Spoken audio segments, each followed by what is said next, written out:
Hello everyone, I am Angelene. And I am Precious. And we are going to Talk about alkanes. But before that, do you know that there are compounds that contain only carbons and hydrogen? Yes, these compounds are called hydrocarbons. That's amazing. Let's consider a hydrocarbon with only one carbon atom. This one carbon atom should only contain 4 hydrogen atoms. What hydrocarbon is formed? The hydrocarbon form is called methane, and it has a molecular formula of CH4. This compound is called alkanes, and they are said to be saturated. Note that all the names of alkanes end with A and E, and these two tables are important for you to know. This first table shows the prefixes for the different lengths of carbon you may see. Their structure name will end with A. This second table shows the most common types of substituent you need to know. For naming alkanes, we will follow these 3 steps from the IPAC. For step number 1, find the longest carbon chain.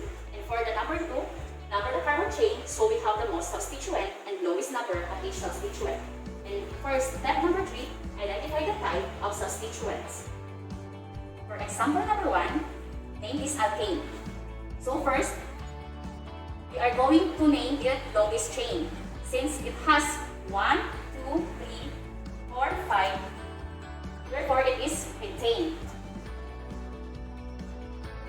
Second, if we number the carbon chain from left to right, the substituent would be at 3.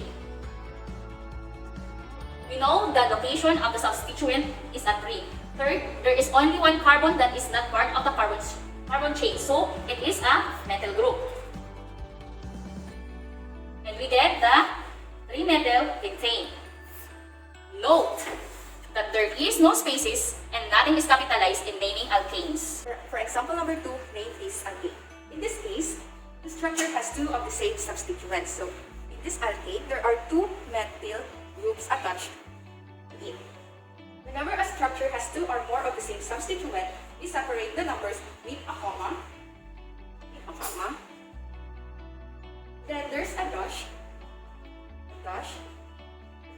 and a prefix goes in front of the name of the substituent, followed by the name of the longest carbon chain.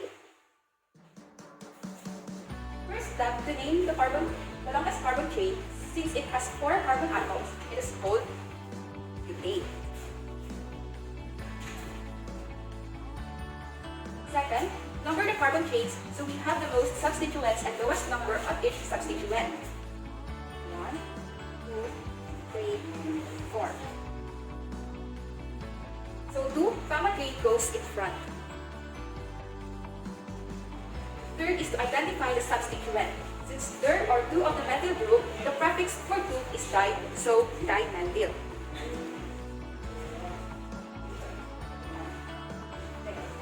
So, the name for our structure is 2,3-dimethyl butane.